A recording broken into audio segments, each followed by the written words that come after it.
Welcome into the Paul Farrington Show. Boys, week 1 is here. The Football's back. Free agency's done. The draft, rookies are all picked. Training camp, preseason, it's over. We have football back. We're days away from NFL football. We made it. Another we made it, baby. Season. We did it, guys. The promised land. Paul joined by Jack Weinberger and Robert Ziggy Ziegler at the University of Virginia. Please remember to like, comment, and subscribe to our channel. Hey, guys, also another round of applause. We capped, we're over 12,000 subscribers now on YouTube, which is pretty cool. We hit that mark before the season started, and a long way to go, but almost it's promising. Almost at Ziggy's body count here. 13,000.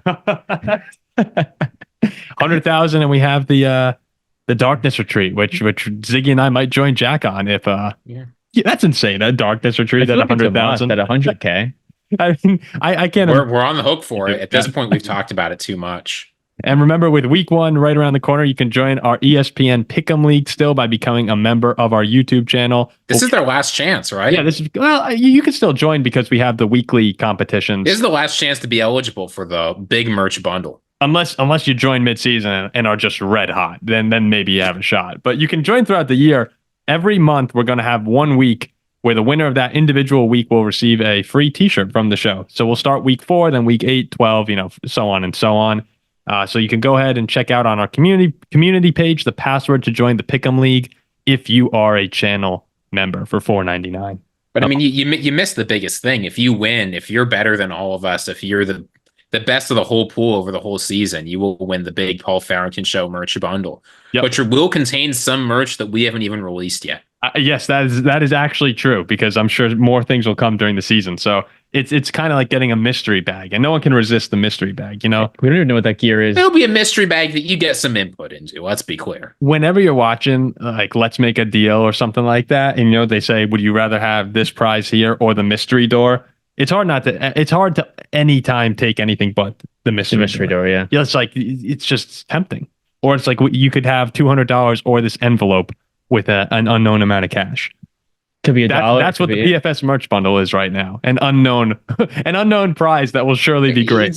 It's not going to be the $1. You will win something substantial that you'll enjoy. So that'll be awesome. We appreciate everyone who's joined. We're at about 50 people right now are in the competition. So it's also, if you join, you got a chance to win. Like it's not like there's 1,000 people here or 2,000 people. You're going against only 50 people, and yeah, granted, 3 of them are going to be the 3 of us right here, but and a lot of them will pick the Packers to win every single game. So you've got an advantage right there. And I shouldn't be too big of a problem. Yeah, and Jack, I shouldn't be too big of a problem. Last but not least, you can catch us on audio if you can't watch on YouTube for some reason, and we'll be going live on Friday at 6:15, 2 hours before Eastern. Kickoff. Yeah, 6:15 Eastern time. 2 hours before kickoff of the Packers and Eagles game, which will kick off in Brazil. So a Friday game. I'm not sure. I'm pretty happy that this is one of only 2 Friday games on the schedule this year with the Black Friday game. I like to have my Friday nights free. Friday games suck. Yeah, Friday night games. This sucks for week 1 of the season. I mean, it's an exciting opportunity to watch. Are they playing in Rio or Sao Paulo? Where's it being played again? I believe it's Sao Paulo. Sao Paulo? Yeah. Sao Paulo, yeah. All of the reactions to players finding out, like, oh, you probably shouldn't walk around the streets and things like that is really funny. I think AJ Brown found out they were like, please stay in your hotel. He's like, oh, okay, yeah. I have no desire to go in. Did I hear correctly that on that live show, we will have the first ever live Jack Cap of the Week? Perhaps. Folks, if you thought that segment was produced, if you thought that segment was scripted, it will be 100. You will see on Friday. It is just pure primal energy channeling through Jack. Perhaps there will be a live Jack Cap. The live Jack Cap would be amazing. Looking for a bounce back. Yeah, we don't need to talk. We don't need to talk about that. It's okay. I didn't plan on talking about it. Last year, 0-2, finished 9-4 in the money. This year, just rebound. Just bounce back. That's what I do. Do you have any, I don't want to hear the teams, but do you have some thoughts right now? Oh, yeah. There's been some things coming to my mind. Yeah. Okay. All right. Well, we'll see the Jack Cap. So Friday, 6:15 Eastern, 2 hours before kickoff. We'll go live before Packers and Eagles for a little bit, answer some questions, have some fun. It'll be a good time. And hey, at the end of the day, it is a Friday, so you can't complain too much. Friday and football, it probably goes well. I'll be a little drunk. What's better than football on Friday Junior? Yeah, it's football on Friday Senior. Exactly. So today's show, this is the preview show. We have so much fun doing these. We always say probably the most fun episodes we have of maybe this entire show are preview prediction episodes when we get to do game picks. We get to do a little bit of a game previews for individual ones. So how it's going to look today. At the very end, we'll have game picks, and we're very excited to do that. But the regular breakdown we'll start off with breakdowns of the Ravens and Chiefs and the Packers and Eagles, the 2 night games during the week or on weeknights this week. And then we'll get into our Monday morning headlines where we each pick a game and we give the Monday morning headline that you'll see when you open up the paper in regards to that competition, followed up by the debuts we're most looking forward to. There are quite a few debuts for our teams as well, the Steelers, the Vikings, and Caleb Williams. There's a ton of debuts, important ones around the NFL. And last but not least, Zig or Zag. Ziggy gives some bets and predictions, and we say whether we zig with him or zag against him. You know, I have a feeling that I'll probably zig and Jack will probably zag, but you have to stay around to find out what those predictions are and whether or not you will zig or zag. I mean, Ziggy, you gotta be looking. Are you thinking I'm gonna zig or zag? No, I'm pointing like to the general person. You could okay, also so zag you point sort of in my general direction. So, No, to you, the viewer. You can zig or zag. I think he could zag himself too. You never know. Ziggy could zag. Yeah, I mean, if sometimes I've done crazier things. Yeah, fading yourself is sometimes the best thing to do. Don't be afraid to fade yourself. So why don't we start off then, guys, with those weeknight games to kick off the season? I mean, what a treat! Ravens and Chiefs, another Lamar and Mahomes battle. Mahomes 4-1 all time against Lamar Jackson. A rematch of the AFC Championship game, which the Chiefs won 17-10 in Baltimore. Think about if you're a Baltimore fan, this you're excited because this is a chance at rematching the team that knocked you out. But at the same time, there's got to be a little piece of you that's like, oh my God, really? We have to open up the season with these guys again, who just seem to have our number. Would you be if you were a Ravens fan, before we really get into the game, would you be more excited or kind of like frustrated that this is the opening game? I'd be frustrated. This is the best team in the league. A team that's owned you. And now you're opening up on the road in Arrowhead, a game where you're an underdog against Patrick Mahomes and Travis Kelce and a nice rocking crowd, probably. Rocking crowd, a good run game in Isaiah Pacheco, my second round fantasy pick. There we go. And a young plethora of who I think are underrated weapons. You know, Raji Rice. No Hollywood Brown for this game, though. I'm high on Xavier Worthy out of Texas as well. I think he's a deep ball threat who can do some damage. This is a pretty decent Chiefs team outside of Travis Kelce. And I feel like that hasn't really been a thing in quite a bit. And opening up for Baltimore on the road, I know it's a revenge spot. I'm sure you had this game circled. The team who knocked you out last year in your home stadium. But open up against the best team in football on a Thursday night in prime time. It's a tough spot. You're obviously not thrilled by it. You want anybody else besides them. What do you think, Ziggy? If you were a Ravens fan, and you have to remember, Ravens fans. Also, too, if you're hosting them, it's different. Yeah, on the road, you don't want any part of that. I think I totally disagree. If there's any time that I want to play the Chiefs this season, it's week 1. I know going to Arrowhead is tough. There's no doubt about it. But this Chiefs offense, I think, is only going to get better as the season goes on. Right now, you've got Patrick Mahomes working again with young guys he hasn't worked with before. And I mean, we saw it last year of the Chiefs, right? They eventually will probably figure out their offense. But the chances after week 1, Super Bowl, you won it. Travis Kelce, he's been distracted all offseason. Like the chances that you are going to get a weaker Chiefs team than you're getting week 1, that's unlikely. So the fact that you get a chance to face your number 1 competition for the 1 seed, right? You get a chance to make a name for yourself, and they're the weakest they'll be. I think if there's any time to play the Chiefs, it's for the season opener. That's a good point. And look at what the Lions did last year. They were able to go in, get the win, and in many ways, I think that propelled them to the season that they had. Because we were all watching the game together, and when Detroit won that, we were like, oh my God, these guys are legit. And that kind of, I thought that really set the tone for Detroit of, okay, they're here. That 8-2 end to the 2022 season was not a fluke. Like it's go time. If Baltimore wins that game, in some ways, it's not the playoffs, but it could feel like a monkey off your shoulder a little bit, or at least the bully, you finally put them down. Mm-hmm. And, who knows where Baltimore could go if they're playing with confidence. A couple things to look at. So the Ravens rushing attack, we all know it's amazing. We know that they do it more than anyone else in the National Football League, both in attempts and rushing yards last season. They bring in Derrick Henry, who led the league in individual rushing attempts. That rushing offense versus the Chiefs rushing defense, which kind of struggled last year at times. It was 18th in the NFL. Like that's one spot that I'm circling right there of whether or not Kansas City will be able to slow down the two-headed attack of Henry and Lamar. Like, do you guys think they're able to do that? And how excited are you to see Lamar and Henry in the backfield? Well, yeah, I hope Baltimore learns from the mistake they made last year in the playoffs. They seemed to totally abandon what they're good at, and that was that run game. And they ended up scoring 10 points against one of the weaker run defenses out there. I want to pound the rock with Lamar, with Derrick Henry, much more than they did last year, and force Kansas City to stop you. Not many teams can. And like make them show that they can before you open up the playbook. Like last year, I feel like it was immediately the game started and Baltimore is just not who they are, and which didn't make much sense to me. So they learn from what they did last season, go to their strong suit, find Kansas City's weakness, which is that run game, and utilize Derrick Henry and Lamar big time.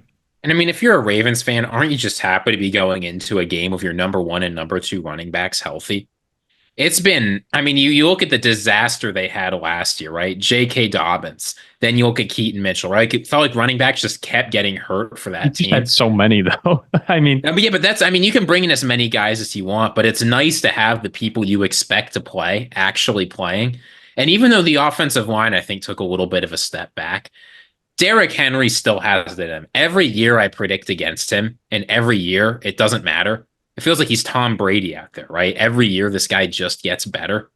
And when you're putting Lamar Jackson there, what? No, Derrick Henry still like 280 carries last year, 1,200 yards.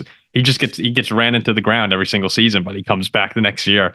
He's just I mean, it feels like he's going to set an NFL record for most carries. I know that's not going to happen because you got Frank Gore ahead of him, but the dude can play. So I think when you're looking at a team that, even though they've lost some guys this offseason, and I've been down on the Ravens all offseason, I'll admit it, there's a lot to like about this team. And at least now when they're healthy, who knows what it'll be by the end of the season with the injury luck they've had. But right now, when you've got everyone ready to go, it's a tough matchup for Kansas City, right? It's easy to say, oh, Baltimore. Oh, yeah. It's tough to go into Arrowhead, but the Chiefs can't be all that happy about having to host this team either. Oh, there's a million opponents I'd rather face if I'm the Chiefs than Baltimore. Yeah, it could be 30 of them. Yeah, literally. Could be I'm not sure if there could be a worse, or a better opponent than Baltimore to go against. Pittsburgh, San Francisco, the Vikings. The Vikings are up there. The Ravens too in that AFC Championship game. Remember that Zay Flowers fumble right on the goal line. Like there was a lot. If a couple plays here or there go differently, maybe the Ravens are hosting this game as the defending Super Bowl champions. I think it is a good point. Like Z brought up a good point before, how this is most likely, pretty much almost certain, that this is where Kansas City is going to be at their weakest point. But it's also a good measuring stick in my eyes for Baltimore, and seeing where they're at now with Derrick Henry and 3 new starters on the offensive line. Yeah, like some new faces. Defense had a ton of people leave. Yeah, coordinator. It's a measuring stick where they're at early in the season as well, going to the best team in football immediately off the bat. Yep, totally agree. Ziggy, it looks like there's something you want to say before. I was going to say, it's when you've had a lot of losses on defense, right? You lost some players, you lost your coach. I don't think the challenge will be for this Ravens offense. I think they match up pretty well against the Kansas City defense. But this defense needs to slow Patrick Mahomes and the Chiefs down. And that's just, who can do that? I mean, I think the Ravens have to hope that the Chiefs offense, like last year, starts off slow. I mean, the Chiefs offense last year for the first, 9 or 10 games was not particularly impressive. People were wondering, are they going to be able to get it together? And ultimately they did. But with a slow start, there's a chance that the Ravens will be able to stop them enough. I think even beyond week 9 or 10, somewhere in there was the Raiders game, right? Where they got upset by Vegas. Like the Kansas City offense was off for much of last year. One matchup to circle, I just want to throw this out there, is Kelce versus Kyle Hamilton. That'll be a lot of fun to watch. We saw it in the playoffs, and Kelce, Kyle Hamilton, friend of the show. Kelce gonna murder that dude. Kelce 11. I mean, but people have been talking this offseason. If you look at, Mike Sando always gets intel from executives. People have told him around the league, there's belief that Kyle Hamilton will become the best safety in football and one of the best defensive players, period, this year. I mean, he is. He is one of the best defense. Yeah, it's done. Like that was the thing, Ziggy. And here we go with this We can't. I can't do this conversation. Yeah, we can't do it again. We can't do it again with the Vikings taking Lewis Cine. But you know, you watch Kyle Hamilton play, and it was pretty clear just in college. The dude can play football. I don't know how he fell. Regardless, Kelce 11 catches on 11 targets again. Not necessarily against Kyle, but 11 catches on 11 targets against Baltimore. 116 yards. The touchdown on Kyle last year. He was just dominant in that Chiefs Ravens game. Really dominant throughout the entire playoff stretch. So the Chiefs find ways to wake up when they need to. And, you know, it would be hard pressed for me to see them not being awake for week 1 against Baltimore. I think Kelce racks up those fantasy points for me all night. Oh, yeah. I forgot Jack also owns Travis Kelce. I got Kelce in the 5th round. You know that? Jack was eyeing Lamar Jackson quite a bit for a Steeler fan. I was eyeing Lamar as well, but I got Kelce round 5.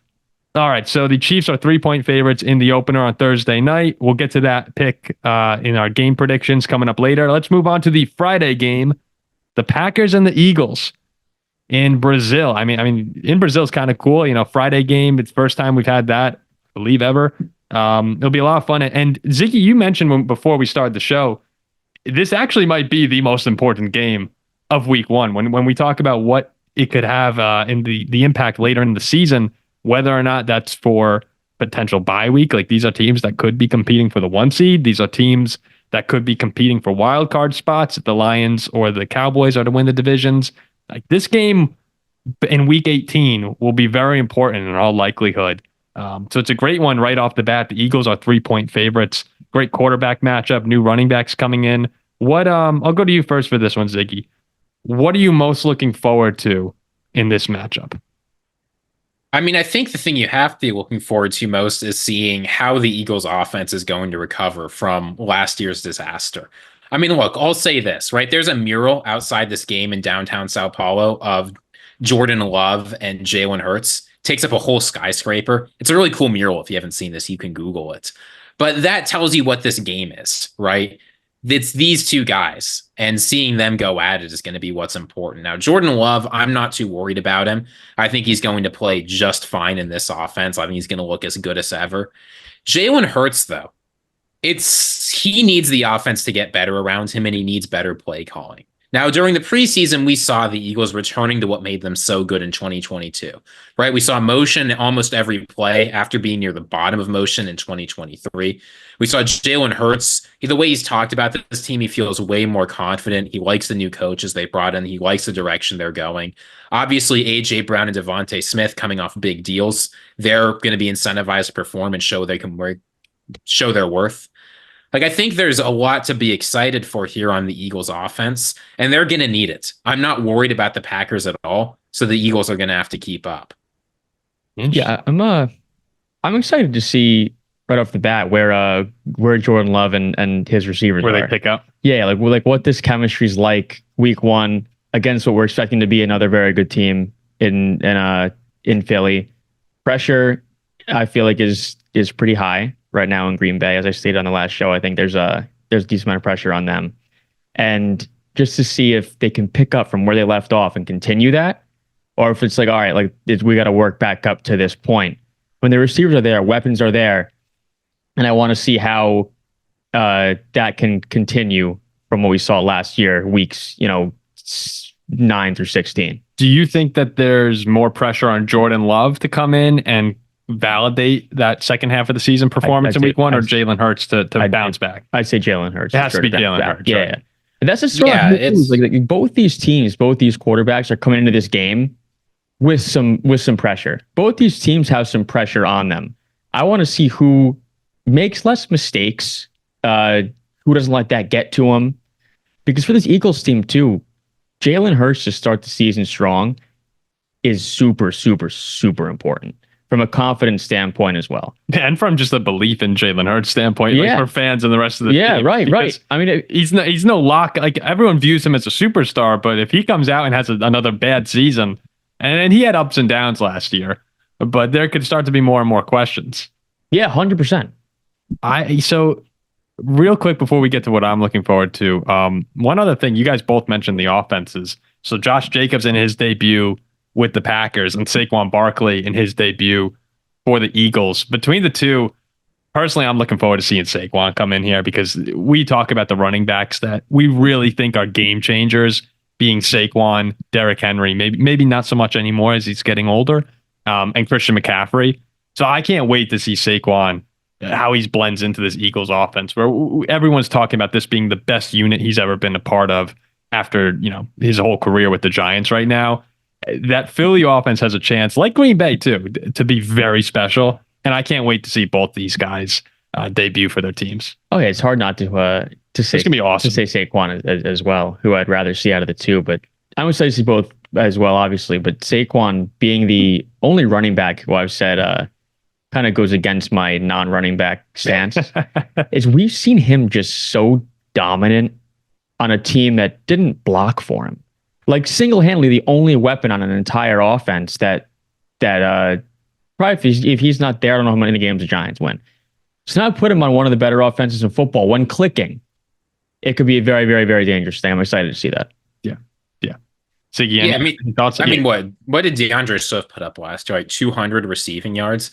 I mean, Saquon Barkley, the rusher, he's great. Don't get me wrong, but Saquon Barkley, the receiver out of the backfield, is an even bigger threat. And I think that's the way the Eagles are going to try and go after Quay Walker and this Packers defense, right? There's going to be some big tests for a few players on the Packers who, let's not forget, right, are bringing in a new defensive coordinator, a new system, are asking a lot of guys to take another step up. It's a huge test for them week one. And Saquon Barkley is a player who, when healthy, and he'll be healthy week one, presents a unique matchup challenge. He's really tough to cover when he's feeling good. Oh, yeah, almost impossible. So that's funny that you guys both mentioned the offenses, because even though that's where all the flashy players really are in this game, the defense will decide the game. The defense is like what's going to decide it. And there's so many new pieces. Vic Fangio, new coordinator in Philly, Jeff Hafley, the new defensive coordinator in Green Bay. I can't wait to see how these defenses come out after an entire offseason, learning new systems, bringing in new guys. Packers fans will know Xavier McKinney. They've been talking about him like he's a complete unit changer for them, and he might be. They have him and Bullard comes in at safety. A lot of new pieces for Green Bay, and it's that secondary is being challenged with A.J. Brown, Devontae Smith, Jahan Dotson right away. If that Packers secondary comes out and makes a statement early on in week one and can shut down, not even shut down, but just look good against Philadelphia, I think that is something that Packers fans are going to sit back and go, okay, like we know we have the offense, but if this defense gets going, like that could really make them start to believe, not just hope for a Super Bowl, but believe it's possible. I'm also more excited than anything to see the Brazilian girls in the crowd. Well, I will say this. Packers fans last year, what did you complain about in our comments every single time? You said that this Packers defense wasn't aggressive enough. Well, last year, Jalen Hurts was zero blitzed, right? Cover zero, just send every guy you can at him, more than any other quarterback in the NFL. Actually, 12 times more than second place. He was 56, place was 44. In those situations, an EPA per play, he ranked 31st in the NFL. So last year, Jalen Hurts really struggled when defenses went after him very aggressively. And I think that's the game plan the Packers are going to bring in. Now, will it work? Who knows? But you need to see a tone shift, because if you go for the same old conservative defense, it's not going to work. Ziggy, wasn't that what the anonymous GM or anonymous coordinator came out and said? If you zero blitz Hurts, he doesn't know what to do. He gets confused. He panics. I'm pretty sure that quote came out a couple weeks ago. And yeah, so we'll see what Jeff Hafley does in his debut with Green Bay. And then lastly here, just the Eagles defense as well. I just want to mention them. Their secondary, Quinion Mitchell starting for the first time. New and young. They're bringing back C.J. Gardner-Johnson. They have a lot of new pieces as well with Devin White, new linebacker core. Nakobe Dean only played in a few games last year. So that Eagles defense, despite having some big names, whether or not that's from their NFL days or from college, they're like Jalen Carter and Jordan Davis. They fell off a cliff last year. Like this Eagles defense was horrendous in the second half of the season. I mentioned it during the NFC East preview show. I'll just really quickly say it again here. Like Jalen Carter went from 4 sacks, 7 QB hits, 2 forced fumbles through 8 weeks to 2 sacks, 2 QB hits for the rest of the season. Like didn't do anything. Jordan Davis, basically non-existent. The run defense, number 1 in the NFL to 31st over the final 7 weeks. Like, so many weird things happened in Philadelphia, and we've said it has to be something more. There had to have been something falling apart in the locker room. But what Eagles defense shows up? Is it the first half of the year defense that looked really good? Or is it going to be that second half of the year defense? Teams were able to throw all over them as well. The secondary was just horrendous. Horrible. One of the worst in the league. Super underwhelming. Now you got some new faces, some young faces back there. Vic Fangio too. That's a huge part. Vic Fangio, but now these Green Bay Packers receivers, as we know, they're a handful. There's like 3 or 4 solid wide receivers for a secondary that really. Packers fans will say 5. Yeah. And it could be 5, but Packers fans will say 8. Let's be honest. That's true. But for a secondary that really struggled last year, I'm curious to see how they perform against these Packers receivers. If I am Matt LaFleur, I think I'm coming out there and I'm just slinging it all with Jordan Love. Definitely. I know that's aggressive, but I want that Eagles secondary to prove to me that they can slow down Love and the receivers. And Josh Jacobs is going to be a lot of fun to watch in that offense too. Well, again, we'll get to the prediction during our game picks. So let's move on here now to the Monday morning headlines. All right, guys, Monday morning headlines. So this is, like I said off the top, when you open up your newspaper on Monday, if anyone's opening a newspaper, this is the headline. When you open up NewYorkTimes.com. NewYorkTimes.com. This is the headline you'll see for this particular game. So Ziggy, tell us, where are we going first? What's the headline on Monday? This is going to be an interesting little bit of a headline. So, everybody's excited. It's Los Angeles, the Rams versus Jared Goff and the Lions. And it's a tight game, right? You're looking at the spread. It's like, I think the Lions are slight favorites. This game could go either way. Yeah, 3.5 point favorites. Not a big deal. You got Matthew Stafford coming healthy, Cooper Kupp, Puka Nacua, all of that. None of that matters. Nobody cares about this Los Angeles Rams team. They've lost Aaron Donald. And that is going to matter because the headline you are going to see Monday morning, MVG, most valuable Goff. I think that this will be the game where Jared Goff, he's been fed up, man. How many good offenses has he been the engine of? And he's never gotten any respect, right? It's Sean McVay made him. It's the Lions made him, right? Jahmyr Gibbs, yeah. Yeah, this is the thing, right? You go to freaking Detroit and you light it up and people are saying that the team and the culture made you who you are. It's ridiculous. Jared Goff puts a stamp on this game. The Rams defense can't control him, missing Aaron Donald. Goff goes for 400 yards, multiple touchdowns, and people finally have to take this guy seriously. So it sounds like instead of MVG, it should be MFG. If you know what I'm getting at there. And I agree with you. I typically do I guess I get to our picks in the you can talk about it. Go ahead. But I typically do like to stay away from games where there's that the revenge factor, team who knocked you out. But this Lions team, to me, is probably the best team in the NFC, maybe number 2. And there was the NFL. Like there was a whole lot of pressure on them last year in the playoffs. So I felt to come out and perform, home playoff game. Let's see what happens. And they were awesome. That pressure is now behind them. I think this team is now embracing the fact that they're coming into this year ready to roll with the entire city back on their back. I think they make a statement. I think they make a statement big time week 1. I think this Rams defense has a hard time stopping them at all. Well, last year too was a bit of shock almost. Like all of Detroit was going, holy crap! Like we're in the playoffs. We're hosting a playoff game. This doesn't happen. We won a playoff game. We won 2 playoff games. Yeah, right. They're up 17 in the NFC Championship game. It still kind of felt like, all right, this is cute. Like the Lions, like these are the lowly Detroit Lions are potentially going on a Super Bowl run. And I think that within that entire organization now, it's not, and the fan base, it's not, oh, I'm shocked we made this run. This year the approach is, oh, we're really effing good. Let's go win the Super Bowl. Yeah. And to come out, embrace that. There is something special about having that first game too of their hopeful Super Bowl campaign being against Matthew Stafford. Like this little rivalry that's starting to spark up between the Rams and the Lions. You kind of feel it. It's fun after the wild card game last year. I think this is just a great game for the NFL to schedule Sunday Night Football Week 1. And I'm with you guys. I think Detroit is probably the most well-rounded team in the NFL. But I will say, despite all the great things we could say about the Lions, Matthew Stafford played really good football last year.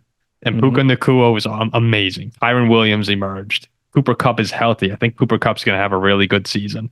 Like, we can't just get caught up in the Lions hype and forget that the Rams were a holding penalty away from probably winning that game, having a game-winning field goal, and perhaps going on an NFC Championship Super Bowl run of their own.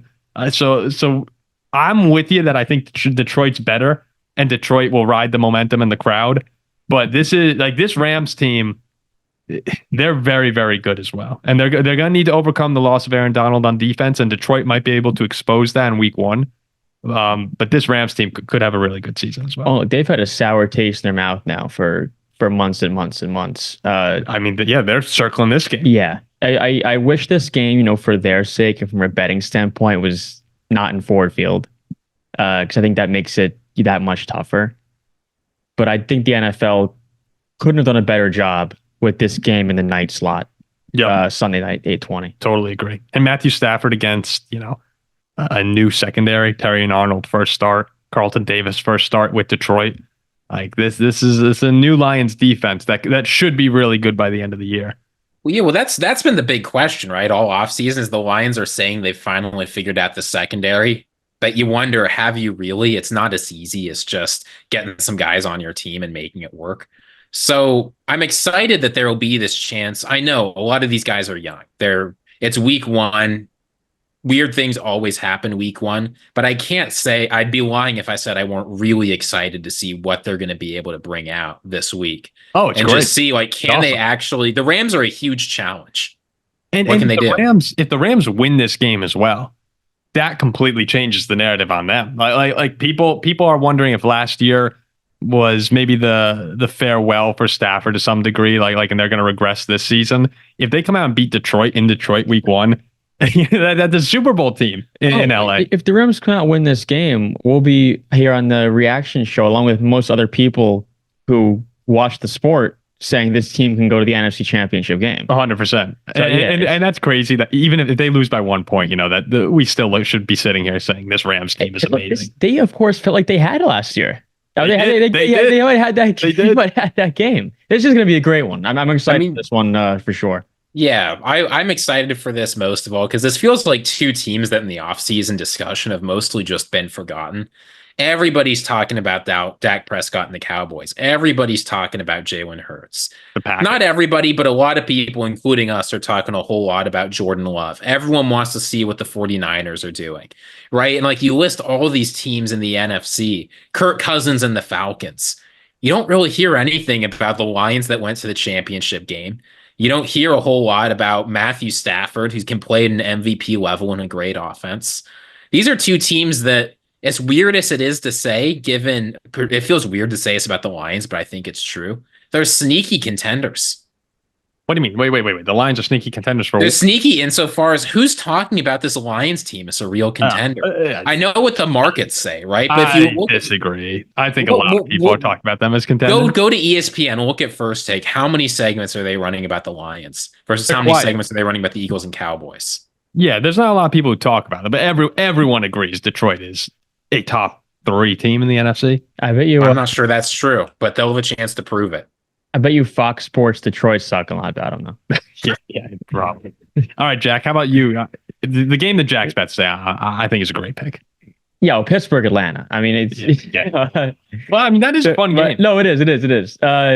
No, so when you open the newspaper Monday morning, or in my case, Monday at 1 p.m. Actually, I start work. I do start work. Yeah, shoot, summer break's over. I was going to say, he's back with 7 A's. And I'm talking about Anthony Richardson, a.k.a.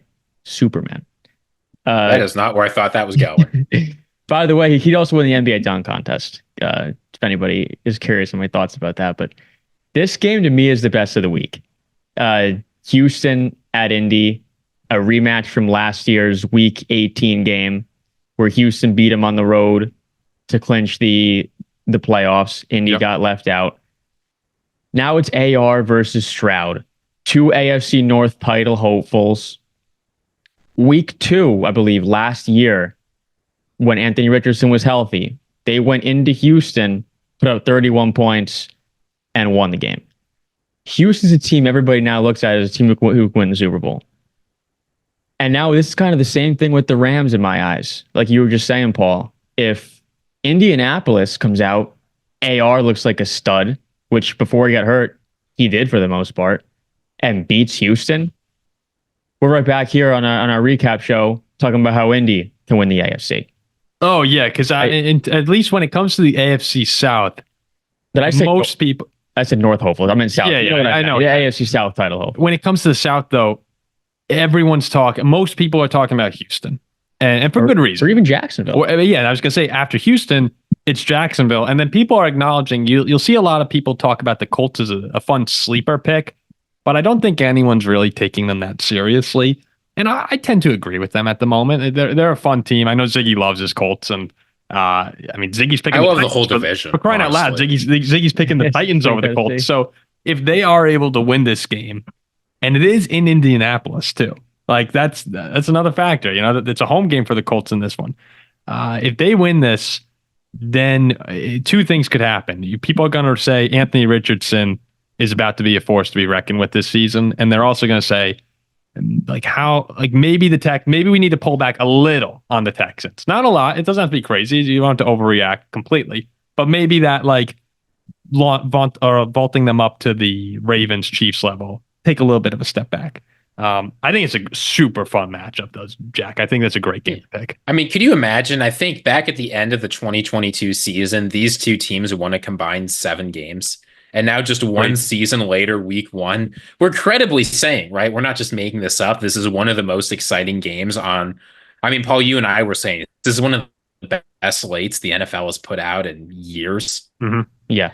It's an exciting game. And I'm excited to see what Shane Steichen is going to be able to do. Now, I know Anthony Richardson didn't look great in preseason, right? We can own that. It's true. But coaches don't really show what they've got in preseason, right? You're getting guys reps, you're putting them out there. But the Anthony Richardson we've seen in practice and the Anthony Richardson we saw at the start of last season, well, totally different than the guy we saw in preseason. I fully expect, now that there are games that matter in this divisional matchup, Shane Steichen is going to be pulling out all the stops. All the creative play calling that he used to make Jalen Hurts great is going to be used of Anthony Richardson.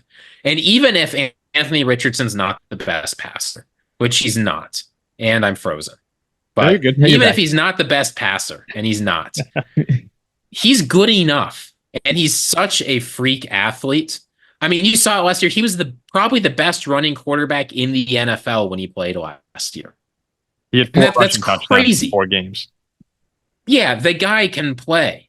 That is enough to put terror into a Texans defense, even a Texans defense that just added Danielle Hunter and is hoping to improve. Hey, it's also, a tough match. Jonathan Taylor, first time that they're playing together, 2, I believe, right? Anthony Richardson and JT. Yeah, I think so, because JT was out for the first however many games last year. Yeah, so that'll be another exciting factor. As much as, and I'm really excited to see Anthony Richardson. I cannot wait to see what this 3-headed monster of Diggs, Nico Collins, and Tank Dell looks like. I mean, again, Jack drafted CJ Stroud fan. I think they're the best team in our league. It's a great team. This might be the remarkable squad. But like this Texans team, and Joe Mixon too, we know Ziggy's not the biggest Joe Mixon guy on planet. I mean, he was bad last year. Joe Mixon was productive. I mean, fantasy-wise, he was good. He was not very productive last year. Yeah, I know. I have him too. Joe Mixon had good numbers at least last year. But yeah, he was just incredibly inefficient.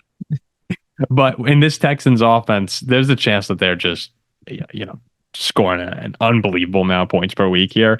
I cannot wait to see. I think Stephon Diggs comes out a little bit rejuvenated with the new scene around him, and I can't wait. Think about it in Buffalo too. Like there weren't that the weapons in Buffalo have been okay. I mean, Gabe Davis was a good 2 for a lot of the time there, but Nico and Tank, you have to pay attention to them too. So I think Diggs is going to have a big bounce back year. And Ziggy, you said it too. Danielle Hunter and Will Anderson. That's going to be a fun combo to watch on the Texans side. If you're a Texans fan, this has to be I can't remember the last time you were this excited for an opener. Oh yeah, and I'm also on the Colts side of things. Like if Houston's coming out firing on all cylinders, which there's no reason to believe they're not with the offense they have, how does AR and the Colts respond to that? Yeah, right. What is he able to do now? If the Colts offense comes out and is firing as well, then that's when you're going to sit back and go, all right, this is going to be a hell of a game to watch. Get your popcorn. Yeah. I don't know. All I heard from Colts fans this offseason was our secondary needs improvement. Everybody, I mean, myself included, thought they were going to bring in some talent either in the draft or in free agency. Instead, they're counting on, and these aren't bad players per se, but like Kenny Moore and Justin Blackmon. Blackmon's pretty good. Kenny Moore's an excellent nickel corner. But you've got Juju Brents and Jalen Jones, Nick Cross. Like these have to shut down. No, they maybe the best wide receiver trio in the league. They struggled a lot last year, and then a lot of Colts fans wanted L'Jarius Sneed or to go after the draft, like you said. To kind of leave it unaddressed was shocking, and week one they might pay for it. Yeah. I mean, what you need is they need Latu to come in and be the difference maker that they've been seeing in preseason and in training camp, right? This is like if you can put pressure on CJ Stroud, that will alleviate a lot of trouble for the secondary. And Latu's looked good. So he, I think, is the player to watch on the Colts defense. If he can turn it on, there's something to say. I mean, he's probably the favorite. Is he the favorite for defensive rookie of the year right now? He might be. I think a lot. I gotta check the odds. I'm not totally sure. Yeah, my guess. Ziggy, you googling it right now? Yeah, I'm looking it up. Dallas Turner obviously is the favorite. Oh, is he? Oh, sweet. All right, good. But no, Latu is right there. All right, so there we go with Colts and Texans. That's a great game. We'll have the game picks coming up in a little bit, and then last for me, I'm gonna say you open up, and I think mine is maybe the most realistic one that you open up and actually see on the cover. Given the game I picked here, I think you're going to see "Pay That Man" in all caps with exclamation point and Dak Prescott maybe doing a little Superman pose himself to the camera as the Dallas Cowboys go into Cleveland and beat the best defense in the NFL or a top 2 defense in the NFL. In the Cleveland Browns. Oh yeah. We're the best defense. I wasn't thinking about the Jets. I was thinking about the Steelers as number 1. But this, so a lot of people, the Browns are 2.5 point favorites right now. And I think most people would probably imagine Dallas to be the favorite. But when you look that's how it opened. Yeah, that's how it opened. But then expert picks, I'm looking at those. Like a lot of people have Cleveland, a lot more people. And I want to take Cleveland. I really do, because at home, that defense is just ferocious. Myles Garrett, Zadarius Smith. I mean, the cornerback group that they have is unbelievable as well. But my head is telling me that Dak Prescott was second in MVP voting last year, that CeeDee Lamb just got paid, and that Dallas defense is going to make life miserable for a Cleveland offense that I don't really have much reason to believe in right now. So I'm leaning towards Dallas being the pick here because I just don't think Deshaun Watson, no Nick Chubb. I like Amari Cooper at over 1,200 yards last year. Like that's got to be the quietest 1,200-yard season in the history of football. And I still just don't really believe in the Cleveland offense yet. And that's why I'm going to go Dallas. I could easily eat those words that the Cleveland defense comes out and is just wreaking havoc. But right now I'm going pay that man, and Dak has a winning week against the Browns. Oh, I'm totally with you. And this is normally a spot where I take a home team what'll be a super loud environment. They're so good at home. Cleveland. Too. They all believe me. When we've gone there last couple times, we've gotten crushed. But Dallas is the better quarterback play. I'm not huge on Deshaun Watson. I haven't been in a while. Is anyone? Yeah, right. I don't trust him at all. Nick Chubb's not there. Dallas has the best receiver in football, much better quarterback play. Well. They have a very good receiver. They have a top 3 receiver. He's got a guy who can be the best receiver on any given week. Sure. Yeah. Yes. Sure. Yeah. Dallas just more stars all over the field, and I think Dallas wins a close game, quiets the crowd early. What's funny is like there's probably a Browns fan who's sitting back here going, "Well, after Dak and CD." like who the hell's scaring me on this Cowboys offense? No, I mean, I'll tell you who's not scaring you on the Cowboys. It's not the secondary. Trayvon Diggs, great player, don't get me wrong, but he can give up as many big plays as he produces. Stephon Gilmore's gone. Deron Bland is on IR. I'll tell you who's starting at left cornerback. Kalen Carson. If he's not looking good, they can bring in CJ Goodwin. Who? I get it. Oh, you know who the Cowboys? You know who their third best cornerback is, Paul? I have no idea. Andrew Booth Jr. Oh no. Like, this team has no secondary. Yeah, I'm sorry to say it. The safeties are okay, but if you want Deshaun Watson to come out with a big opener, this is what you need, right? They've got a lot of good weapons on this offense. I know that Nick Chubb is out, but Amari Cooper, you've got Jerry Jeudy and Elijah Moore, not world beaters by any imagination, but solid guys who can run routes. David Njoku, who had a breakout season last year. Jerome Ford and Dante Foreman. I mean, they're not going to blow the world away, but behind a solid offensive line, like, those guys can play. There's a real chance here, I think, that the Browns offense is a lot more productive than we think. Because I'm telling you, like, Deshaun Watson's not great. And from what we saw last year, he didn't look very good, though there was that half. But truly, it was the half. How much worse could Deshaun Watson be than Dorian Thompson-Robinson and the corpse of Joe Flacco? I'm sorry, I don't have it in me to believe that Joe Flacco was actually that good. I think this Browns offense has enough there, and they brought in a coordinator who can finally work with Watson.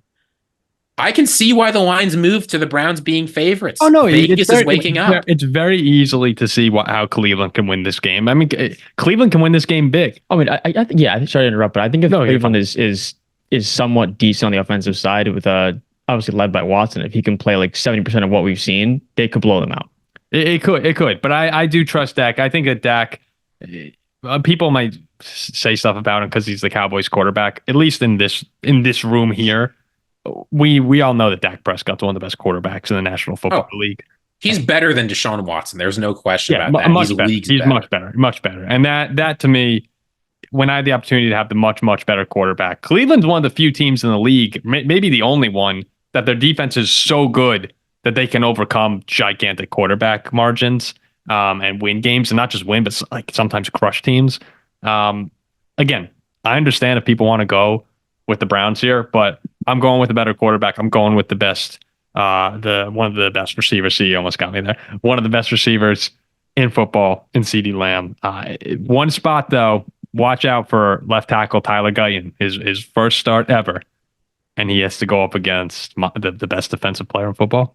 And Myles Garrett. I got a fun fact here. I got my Muhlenberg College hat on, repping my D3 school I went to freshman year. Do you know where Guyton played his college football? He was Oklahoma, right? You know who he played before he transferred to Oklahoma? Oh, Muhlenberg. No, okay. I wanted to see what you would say. I was like, there's no way in hell that is possible. Tyler Guyton Could you imagine Tyler Guyton playing at little tiny Muhlenberg football team? Oh, I mean, he would have been. He would have been the best player in the history of the division easily. Yeah, that's just the history of D3 sports. Yeah. Okay, so we'll move on here. We'll be a little quicker on the debut that we're most looking forward to. Okay, Jack. I wonder where we could be going with this. I'm going with Russ. Russ and Kirk. I mean, it's just that game, Steelers-Falcons. But if I had to pick one, I'd lean Russ. The offense really for Pittsburgh can't be any worse than it has been, or so you hope. Russ had a couple promising drives in the preseason, a couple decent throws. He was decent to me last year, and new offensive coordinator returning to his old team here in Arthur Smith. I'm just so anxious to see how this Steelers offense and what kind of Russ comes out and perform. I can give you a hint. I have a feeling, but also like George Pickens, Roman Wilson from Michigan, and I want to see how these guys are, how the Steelers offense is with Russ, a quarterback who has shown he could be good and also shown he could be horrible. So I just want to see where the offense is in Pittsburgh. I'm interested. I'm very excited to see the receiving group in Pittsburgh because George Pickens with a guy like Russ. He should have superstar written all over him. Like he makes some catches that are just unbelievable. The rest of that group, though, Van Jefferson, Calvin Austin, Roman Wilson. I mean, there's just it leaves a lot to be desired for me, unless someone can step up. And maybe that could be the case. But like the Steelers' offense it has names. I mean, Najee's a name. Pat Freiermuth at tight end is a name. I want to see a little bit. I want to see if Russell Wilson as well can bring out the best in these guys. Yeah, Muth's not a name. Paul, it's funny. At the top of the show, you were mentioning how in Charlottesville we get a lot of thunderstorms here, right? Yeah. And thunderstorm actually makes me think of this Pittsburgh Steelers offense because thunderstorm, right? Big, scary, loud. But what do you do after it's rained a whole bunch? Well, what do you have to do? Work on your house. Yeah. Okay. Well, you got to go clean out your gutters. And I'm telling you, the gutter is where you will find this Pittsburgh Steelers offense. I mean, help me out here, guys. Isn't Russell Wilson just a year older in a much worse situation than he was last year? He's got a worse offensive coach. He's got worse skill position players around him. He's got a worse offensive line. He has a marginally better running game, I guess. But like, it's not as if Russell Wilson, I mean, people are connecting him to the Vikings, right? Then I'd get it. What exactly is there for him to work with in Pittsburgh that makes you think he's going to do so much better than he did last year in Denver? Yeah, how much worse could the Pittsburgh offense be? You got hope. You got to. I do think that despite Sean Payton being a brilliant offensive mind, like Mike Tomlin is a different approach as well. You got to think that maybe there's a little. I mean, yeah, the different approach is sticking with a garbage offensive coordinator for years and ruining Kenny Pickett. But the Arthur Smith offense, he generally gears towards the run game, play action, which to me Pittsburgh is kind of built like what he wants. But you have a bad offensive line and no running back. I mean, you bring in Justin Fields. I mean, I'm just saying, like, if you want to talk about wasting talent, think of how many good players were on the Falcons offense last year, and he couldn't work the Broncos with any of them. In Denver. No, we're talking about Arthur Smith, right? Oh, I'm sorry. Yeah. Yeah, think of how many good players were there, and he couldn't work with any of them. Suddenly, when he trades his treasure for trash, it's going to be great in Pittsburgh. I'm sorry to light into this team, but I'm so tired of Steelers fans getting excited about Russell Wilson. There's nothing here for you. It's a big nothing. It's a 0, nil, nothing. But how much worse can they be? Like, you can always get worse. Ask any Vikings. I don't think it can always get worse. Like Mason Rudolph and Kenny Pickett, and it's still winning 9 games. Like, don't you see how Russ can be like, oh, like now it's Russell Wilson. Maybe we could be a little better. I want to see. I'm really excited to watch Kirk. Also, you mentioned Kirk as well. Fields would also win us 12 games. I wanted Fields to start, for the record. Yeah, no, you were very clear about that. I wanted Fields to start. I can't wait to see Kirk versus your guys' defense. Kirk's gonna light us up. And seeing Drake London go against Joey Porter Jr. Like, people have high expectations for Drake London, like Kyle Pitts this year. I want to see Kirk in the Atlanta offense, which, again, I don't know if I think it's better than the Vikings offense. But it's different. It's different. And how will Kirk rebound from the Achilles? So we're going to get crushed. I think we're going to lose. You think so? Really? I think we're going to lose the game, yeah. I mean, your defense is a lot better than theirs. I think Bijan has 110 yards on the ground, couple touchdowns. I think Kirk lights us. I think it's a blowout. Wow. But I think Russell Wilson will play okay. I'm kind of torn on who to pick. I'm surprised that you're so one-sided. Yeah, I think we're going to get killed by Atlanta. Okay, Ziggy, how about you? So Jack's going with Russell Wilson, Kirk Cousins matchup. I've got a little quote to read. This is from a player who will be named at the end. I think this is a player describing someone else on his team. Here's what he says. I think he's been great. He's a great guy to hang out with and a great guy to have a conversation with. He's fit in unbelievably well. He's come in and been authentically himself, and that's all you can ask for. For us, he doesn't have to be somebody that he's not, just because he's, some big superstar quarterback of an NFL franchise. He's a homegrown dude that really likes playing football and likes being a teammate. That's shown through to the rest of us, and we appreciate his work so far. That is Broncos offensive tackle Mike McGlinchey talking about how much better it is having Bo Nix on your team instead of Russell Wilson. Just tying it back with our last segment a little bit. And honestly, insane quote. Sounds like a fool. Yeah, I mean, it's Mike McGlinchey, Paul. You know Mike. I do. From our time at Notre Dame, he was you knew him pretty well, so I've heard, but he speaks his mind. He's an honest guy. He knows how to get him play. on the phone. I got his phone number right here. Well, we can't put that on air, but should we get him on? Look, things are different in Denver. They tried the Russell Wilson experiment. It didn't work. He was a bum. He was a bust. And now you're bringing in somebody new who can do this offense the way Sean Payton envisioned it. And while I'm not as high on his preseason as everybody else seems to be, how can you not be excited to see what Bo Nix is able to come out here and do? It's a winnable game, right? They're playing Seattle. You've got a fair number of offensive weapons around him. He can distribute the ball well. And I think there's really a chance that with Sean Payton and Bo Nix, you see an offensive rookie of the year campaign started on day one. Nick's dicks. I am with you, Ziggy, that this is a great selection for a debut to watch. It's a tougher opponent than people realize, and like Tariq Woolen, Witherspoon, like the Seattle defense. Mike McDonald. Mike McDonald comes over. Like the Seattle defense could make some major strides this year. And I'm hesitant to hop on the Bo Nix hype train just because of a few preseason games. I really try not to put too much weight on it. But yeah, if they win this game, it's at Seattle, right? It's at Seattle. Yeah. If the Broncos win this game at Seattle, I don't think they're a playoff team still this season, but that is a huge, really impressive win to start off his career. Oh, there'd be a million things to be excited about. If his first, even if he just looks good, they can lose the game. And if Bo Nix looks good, it is, oh my gosh, such a better place to be in than last year. Like if he looks solid enough on the road in Seattle, week 1, first NFL start, that's more than enough to me if I'm a Broncos fan to be excited. And they were a dumpster fire last year at the start of the season. Like Denver got going. Denver was nearly a playoff team by the end of the year.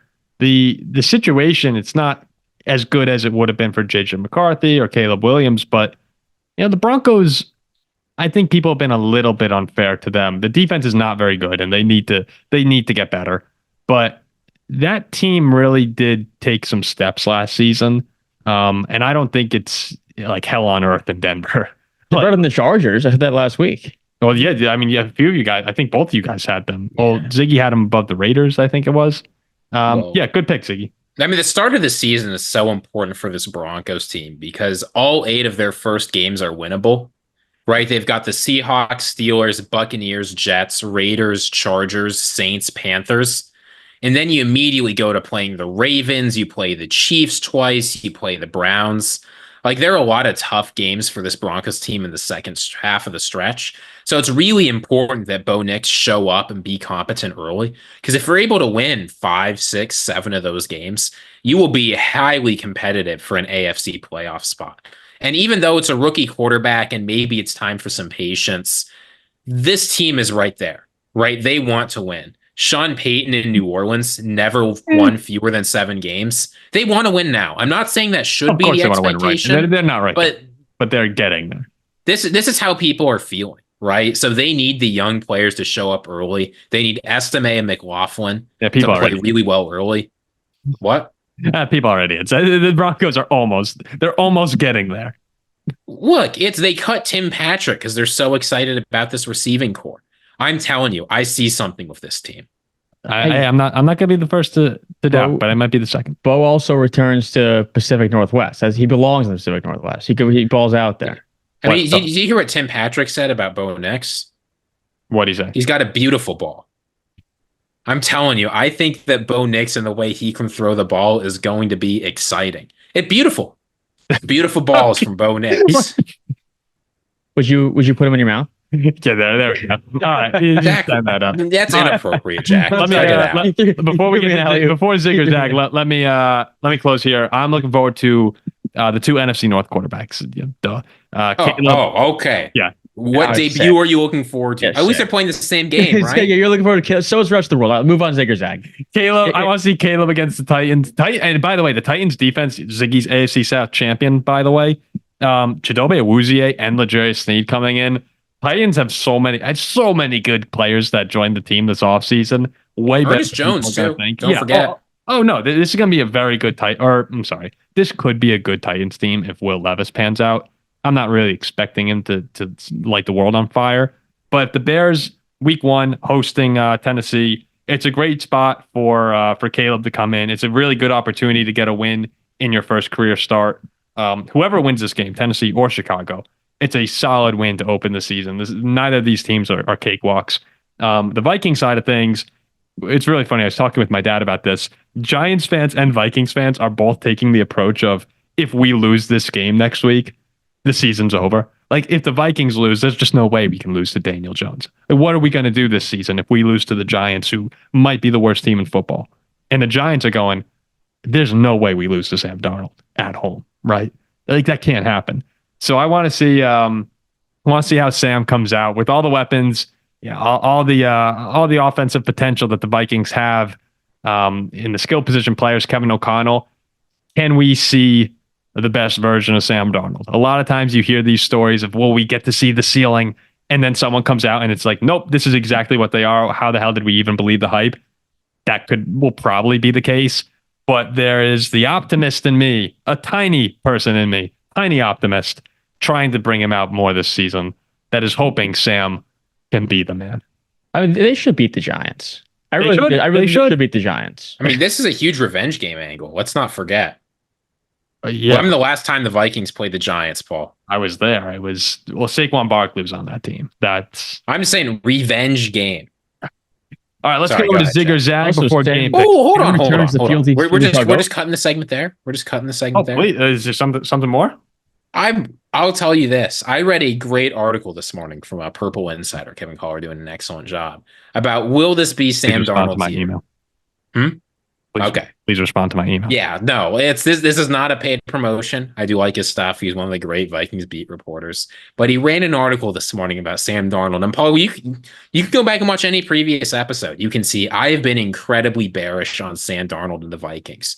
I've said all offseason, I don't understand it. I think this team's going to win 3 or 4 games. That's all I've been saying. I don't know if it's just because football is starting. Here we go. I'm starting to believe in this team, and I'm starting to believe in Sam Darnold. You look at what's been around him. He's never had better than the 27th or 28th best offense when you look at receiving, rushing, and offensive line. You know, he got out of the fire in New York. Tell it to him, right? Ziggy. Just to go down to what? Tell it to him. Yeah, just to go down to Carolina, where things were somehow worse. The David Tepper waking nightmare. Listen. Then he went to, he bounced around a little bit. He went to San Francisco, and he didn't get a chance to do a whole lot there, but he looked all right. People around the league, in the NFL, the experts, the guys who know way more than you, me, or Jack will ever know. All these people seem to believe in Sam Darnold. Preach, Ziggy. Keep preaching. I like this. So if they believe in Sam Darnold, if Kevin O'Connell believes in Sam Darnold, if the Minnesota Vikings believe in Sam Darnold, I can believe in Sam Darnold too. Vikings cover the spread. I did believe cover the spread.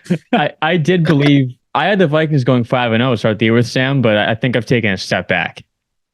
4-1. Yeah, 4-1. Yeah, 4-1. Hey, we're favorites. 1.5 point favorites. Look, we if we lose to the Giants, the Norse brick. This is so that you could throw it at your TV without breaking the television. I might break a television. Oh, the Norse brick. That lose to the Giants. That Giants front though. They can get out there and make that O-line pretty miserable. We got good O-line. I'm not concerned. I'm 100% serious. You might never see me again if the Giants win this game. I might just never watch an NFL game for the rest of my life. Like who's hurting? Sick. Yeah, it's Malik Neighbor, but who else is hurting? Like they're on their heart. Wandale Robinson. You know what? How do I fall for this? Devin Singletary. Like, no. How do I fall for it? Like when we played the Giants in that playoff game. Didn't we say exactly the same thing? Yeah, it was the same. It was the same bull crap. I mean, who had Barkley? Who was the? Oh my gosh, who was the receiver that kind of broke out? Hodges, right? Oh yeah, Hodges. Like Hodges had like 300 yards in 2 games against the Vikings. It was Darius Slayton put up like 100 yards. Slayton had a big game. I mean, there were people running. Look, but that was not Brian Flores. That was Ed Donatel. It's a different time in Minnesota. But that was Kirk Cousins, not Sam Darnold. That's true. Didn't Kirk Cousins get a rushing touchdown that game? Yeah, I think he did. Wasn't that like the only rushing touchdown of his career or something? No, he's had more. Obviously not, but I mean, I would just say for any non-Vikings NFC North fans watching this, you can play that segment back over and over again through this season where Paul and I just sort of at the same time come to the realization that we're falling for it again. This could be a tough season, Paul. I think the Giants can cause problems up front. They could. I think they could. They could. They won't. Ziggy's criticized an arrow line. I mean, they do have a very good. What do they have? Brian Burns. They have Thibodeau. They're good up there. Yeah. I mean, Lawrence, that's a good D line. You know, we drafted 5-0 linemen. Steelers. Zig or Zag. Okay. Yeah. Ziggy. Let's get these Zig or Zag predictions. Ziggy will give you a bet for the weekend that he's on, and we will say if we're zigging with him or zagging against him. All right. The first of this, we're going to keep it simple. Just a little NFL spread.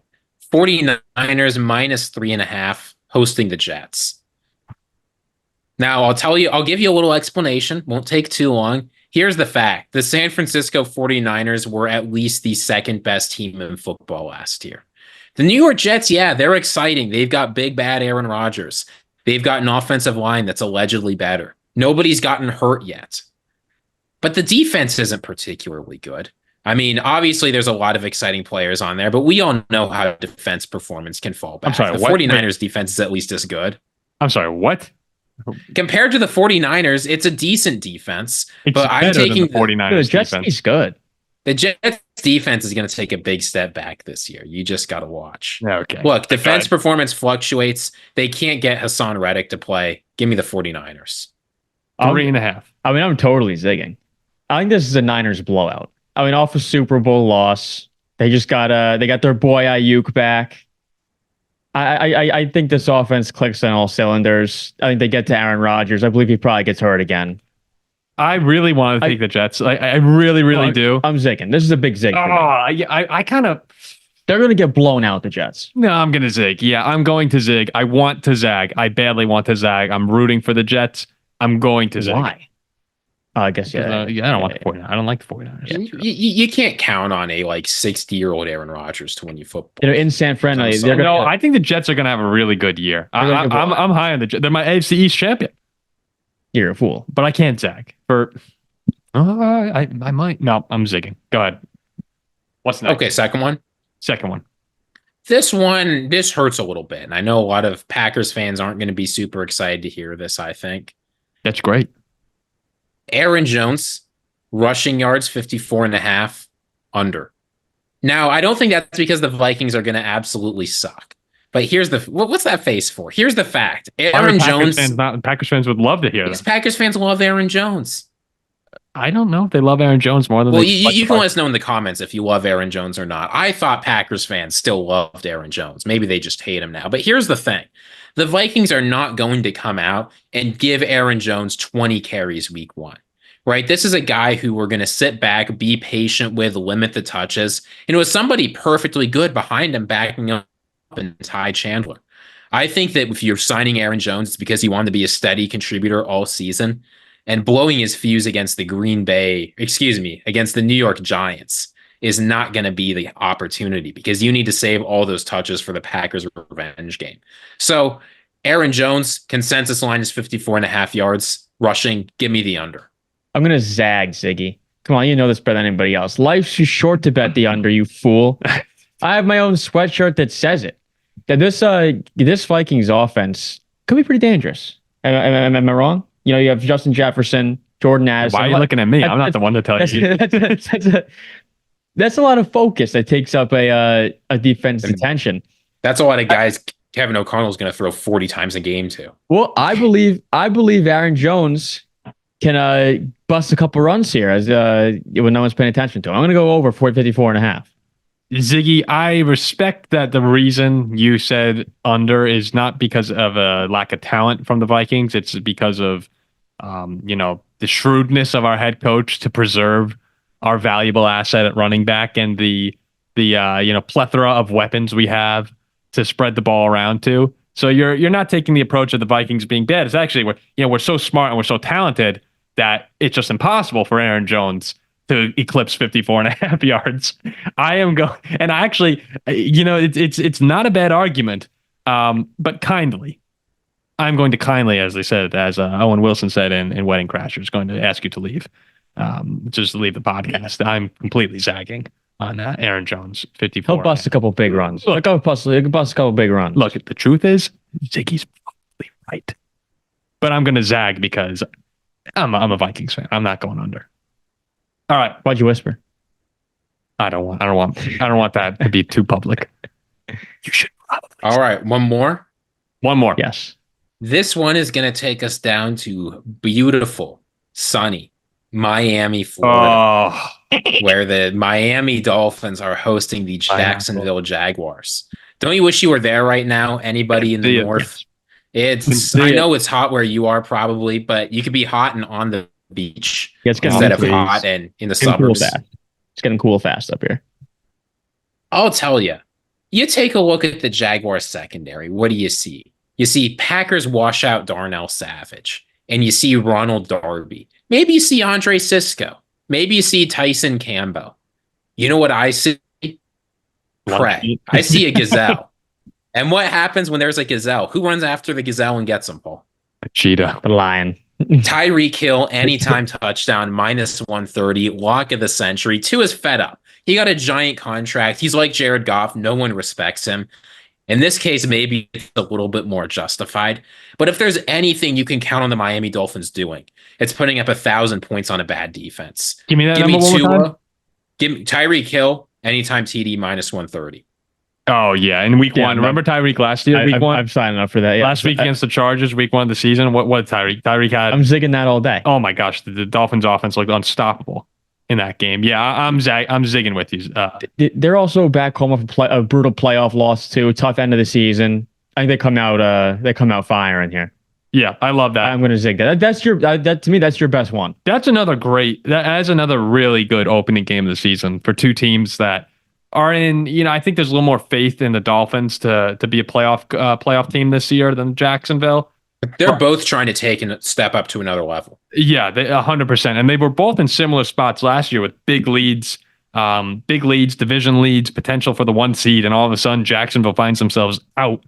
And Miami, again, destroyed by injuries, but on the road, Kansas City, -10 degrees, whatever it was.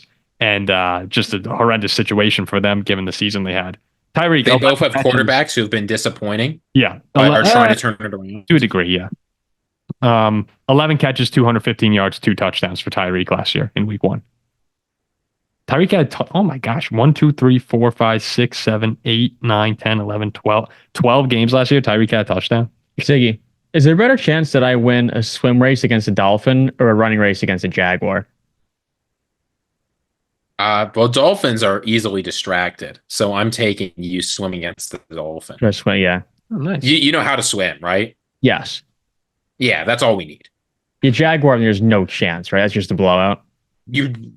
But by the time you're off the blocks, the Jaguars run 100 meters. Even though I was a D3 athlete for a year. I think that overconfidence will cost you. All right, game picks, and then we're out of here. So let's start this off here. You guys ready? The first game picks of the season? Ready. All right, here we go. I mean, that's why we had to go so long, right? Because this is week one NFL. Here we go. So if you stuck around with us, here's game picks, and pick along with us here. So the first game, the Chiefs are 3-point favorites over the Ravens in Arrowhead. I got the Chiefs. I hate the Ravens. Got the Chiefs. 1-0. Yeah. I've been down on the Ravens all offseason. I can't change Chiefs. And this is straight up, right? This isn't against. This is straight up. This is not against the spread. They're 3-point favorites. So if you're playing in the Paul Farrington Pick'em League, this is a chance to get a little bit of an inside advantage, right? Yep. Oh yeah, it is. You get our picks here. You get to understand it before they come in. You can fade them. In this one, man, the Ravens are a really good team. That defense is gonna be flying all around the field. I think I'm gonna switch over. I think I'm going to go Baltimore in an upset. Chiefs week 1. Yeah, I was planning on Chiefs the whole time, but all of a sudden I'm thinking Baltimore. All right, second game, Friday. Raven sounds like it? Yeah, it was a little Raven sound. The Packers at the Eagles. Eagles 3-point favorites at the Eagles in Brazil. So I've been on Philly most of the offseason. I am now on Green Bay. I think Jordan Love and the offense comes out on fire. Philly struggles a little bit, and Green Bay gets the job done. And our fans are happy. I got the Packers. Go Pack, go. This is the year that our luck finally turns, Paul. The Vikings fans are finally going to get to see what they want. and that's going to start with the Packers losing. Jordan Love not quite getting it done in Brazil. Our luck turns around now. Give me the Eagles. Yeah, I actually think that the Packers are going to win this game. But for my game pick, I have to pick the Eagles because I cannot. We can't pick the Packers to win, right? Not this. Look. When there's a week where Green Bay is just clearly the better football team, I will not. I am not so ashamed that I will pick against them every. No, the Packers are playing the Panthers sometime this year, right? Yeah, and I will have the Packers winning that game. But for week one, give me some hope. I'm going with the Eagles to win this game. The Titans at the Bears.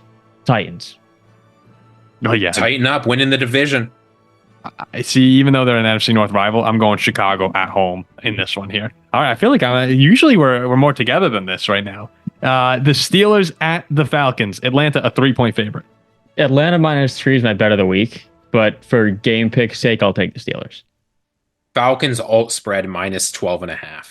Yo, they're gonna kill. Yeah, they're gonna kill us. I am also gonna. If Jack thinks the Falcons are winning, there's got to be something. I'm going Atlanta. But usually when I pick against my teams when they win, so you never know. The Jaguars at the Dolphins, 3-point favorites for Miami. Dolphins. Honestly, I think it's going to be a big game for the Dolphins offense. I think it's going to be an even bigger game for Trevor Lawrence and the Jaguars. New talent around him. Ooh. Give me T-Law and the Jags. I'm going Miami again. Week one, I think Tua, Jalen Waddle. Like this is a very talented Miami offense. They're a healthier team than they were at the end of last season. I'm going to go with Miami. The Patriots at the Bengals. The Bengals a 9.5-point favorite. Is anyone taking New England? No. Anyone here? No. I think there's a better chance than people think that New England covers. 9.5? I think they might sneak in at 9 there. Jacoby Brissett does a nice job of keeping games close. Jacoby Brissett's not going to win you games, but the Patriots defense should be decent. Joe Burrow, I think there's a chance the Bengals offense is a slow start. Do we know if Jamar's going to be playing? I don't know if that is. I hope so for my fantasy team or for one of them. But I think the Patriots might cover, but Bengals should win handily. If Bengals lose, season's over. That's a big spread for a pro game. 9.5. He did not practice as of Monday. Yeah, it's a big spread for a pro game in week one in particular when you just don't know. It's a big spread. But yeah, the Texans 2.5-point favorites at Anthony Richardson and the Colts. I got the Colts. I get the Colts actually in a pretty lopsided game. Wow. I wouldn't say it's lopsided, but Colts forged, baby. Colts forged. No, it's a close game. Yeah, I like both these teams. They're going to be a lot of fun to watch this year, but I'm going with the Texans. They're more talented. They're the better team right now. Why did I just say the Colts? Can I change my pick? Yes, you could change it.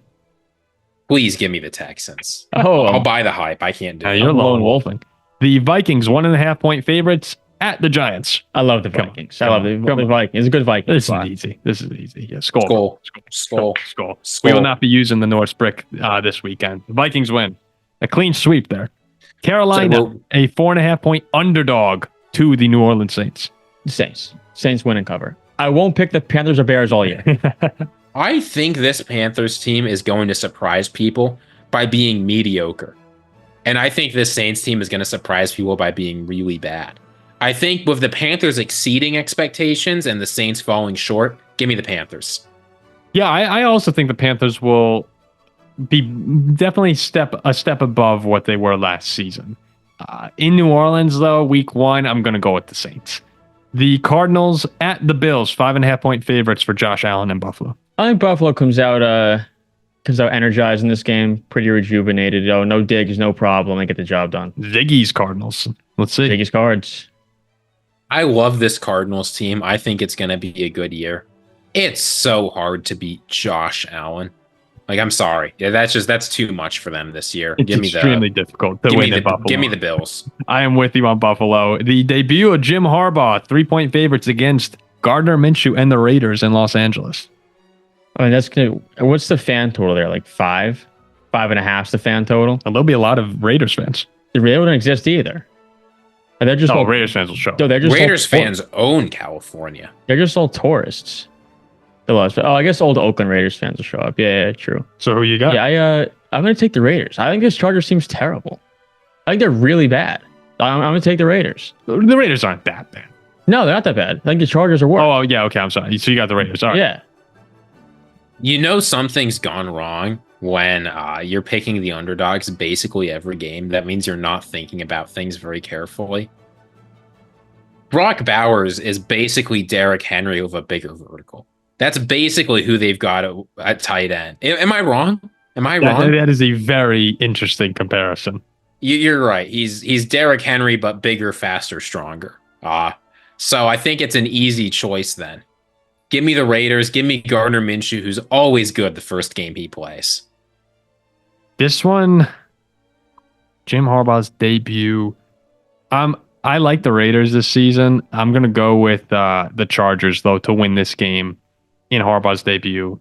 Justin Herbert. People are forgetting how good Justin Herbert is. So overrated. Exactly. I'm going with the Chargers.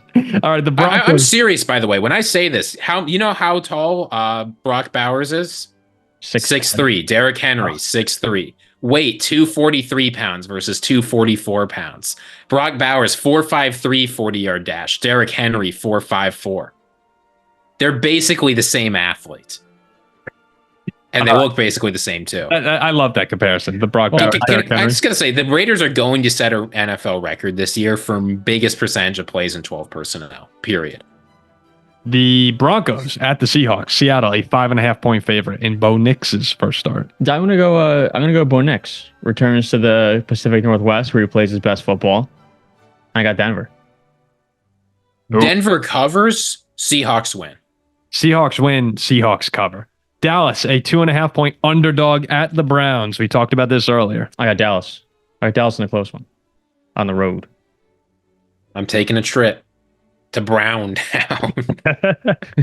There are a lot of jokes I was thinking about making here. I'm not going to go there. I'm just going to say, give me the Keebler Elves. They're going to beat the Cowboys. Again, I want to take Cleveland. I want to take Cleveland. I don't want to take Cleveland. I hate taking Cleveland. I hate this team. I hate this franchise. I hate everyone who's ever played for them. Unless they've also played for the Vikings. I adopted the Browns, or I adopted the Browns as a second favorite team at one point in my life when I was a younger kid. They suck. But no, what's wrong with you? I got a keychain. That was a Browns keychain. You know, I was a Jaguars fan. I really had it rough as a football fan. Again, I didn't care about the Browns at all, but my pseudo second favorite team was just, I go from the Vikings to the Browns. Mine was Steelers to Jags. Yeah. The Cowboys. Washington at Tampa Bay. The Bucks, a 3.5-point favorite. First time we said either of those names. I'm rolling with my boys. Picked them last year. I'm picking them again this year. Hell yeah, brother. My division champs, baby. Go Pirates. Go Pirates. I got the Bucks. Give me Bay Boy Baker all day. Jane Daniels' first start. My rookie quarterback for fantasy football. The Bucks will be competing for a playoff spot. I'm going Tampa Bay. Yeah, that was the worst pick in the draft. Oh no, Caleb was worst pick in the draft. Yeah, Jane Daniels is my starter. I rolled with both the rookies, Ziggy, in our home league. The Rams at the Lions. Detroit, a 3.5-point favorite on Sunday Night Football. The rematch. I got Detroit making a statement. We're back. We're back again. Give me those. Who's back? Give me those Motown Lions. Detroit. I really want to take the Rams. Something deep inside me calls out to this team. Please. This game has a feeling to me like that Kansas City Rams game back in 2018. No, but I think the outcome's going to be flipped. No. Detroit Lions win. Not that game. I was up 90 points in a fantasy football game. 90 points going into that. Oh, I don't want to hear that. That game was a very meaningful game to the Thousand Oaks community. I don't want to hear it. That was horrible. I played against Mahomes, Tyreek Hill, and Todd Gurley in that game. I can tell you what was horrible. I'm going with the Lions in this one. This will be close again, though. I actually would not pick them to cover. I think Detroit wins by 3. That's just okay. I mean, they could. Yeah, I'm picking Detroit. I'm picking Detroit to win by 3. It's a close game. It was 24-21 last time. Oh, 24-23. It was a 1-point. game. I'm not going to bet on the Rams. I'm not betting on. No, it was a 1-point game. It's 24-23. You would have covered. Yeah. I'm not sorry. Yeah, I'm not betting on. Lions by field on that, but I'm picking Lions by a field goal. Lions by field goal. Saying I would bet on it. All right. The last one, the Jets at the 49ers. The 49ers, a 3.5-point favorite. Ziggy just talked about this on Zig or Zag, but has anyone's feelings changed? I zig. Niners blowout. I'm not sure it's a blowout. Niners win handily. I also zig. Niners win a fun game on Monday Night Football. Maybe they pull away late, but a fun first half on Monday Night Football. All right, there you go. There we have it. The cap of the week will be coming. Normally we go to the cap of the week here. The cap of the week will be coming during the preview show to Eagles and Packers from Brazil. Live. We will be live in Brazil. No, we'll be live. I'll be making my cap while staring at 1,000 pretty Brazilians on TV. Best looking girls in the world, Ziggy, Brazilian girls. We don't need to do this. In the world. Jordan Love, I sent him a text. He said he would have loved to come on the show, but he just doesn't have an international data plan. So unfortunately, he won't be able to join us live from Brazil, but he thought about it. Well, he'll join us for his home opener. We'll be getting Jordan Love at some point this season. Yeah. He'll come at some point. For the home opener. Yeah. Oh, I can't promise it, but if anyone knows Jordan Love, you'd love to have him on. We'd be willing to pay at least $100 to have him on the show. There you go. Week 1, we're back, baby. We'll see you. We'll see you on Thursday. We'll have the mailbag coming out this week on Thursday, and we'll also be back. Ziggy and I probably will do a quick reaction to Chiefs and Ravens as well. So a lot more content coming out because we're back. Can you believe it? I cannot.